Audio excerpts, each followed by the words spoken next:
Hello from San Antonio. I want to just start by saying a huge thank you to all of the staff, the board members, and the member organizations of the Texas Homeless Network for the tremendous work that you do day in and day out on behalf of Texas' most vulnerable folks. I don't have to tell anybody that's part of this conference that the last 18 months have been unlike anything that any of us has ever seen before. There's been so much pain and suffering that's been part of that, and so many more people who have become vulnerable because of it, including people who have become homeless. I hope that one of the things that we take away from the last 18 months is that we're all in this together. That which affects the most vulnerable Texans affects all of us. I also hope that we're going to turn that into a resolve in our country and in our state in the years to come to ensure that everyone counts, that even the most vulnerable people can thrive. And as part of that, that we're going to work hard to treat housing as a human right so that everybody can have a safe, decent, affordable place to live. I know that that might sound very far off to a lot of folks, but I also bet that it's something that you feel in your own heart and that through your advocacy that you've been working for a while. Here's the thing. As we sit here in October of 2021, we have the best opportunity in a long time to actually get closer to that vision of our country.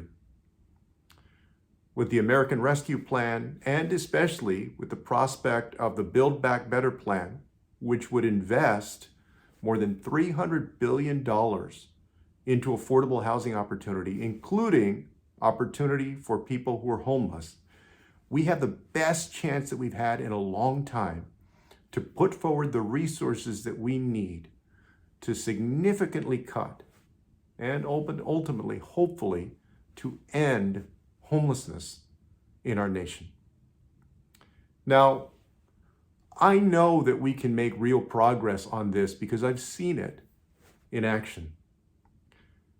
Between 2010 and 2016, the Obama administration led an effort called the Mayor's Challenge to End Veteran Homelessness.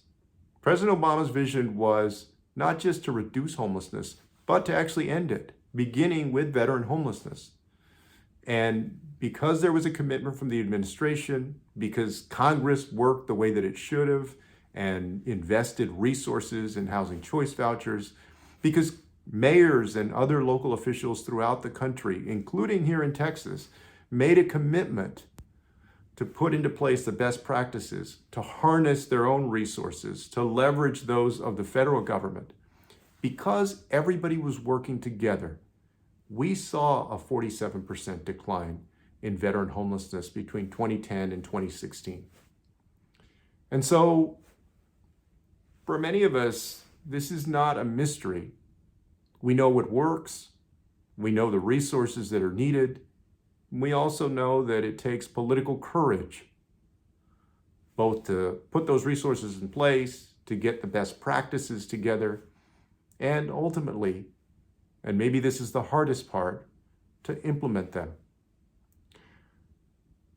I want to thank you for all of your advocacy around making sure that each of those pieces is in place here in the state of Texas, where we have about 27,000 people who are experiencing homelessness. I want to thank you for your advocacy to make sure that our laws in states and cities across Texas reflect our best values when it comes to people who are experiencing homelessness. I want to thank you for ensuring that more resources are dedicated to the most vulnerable.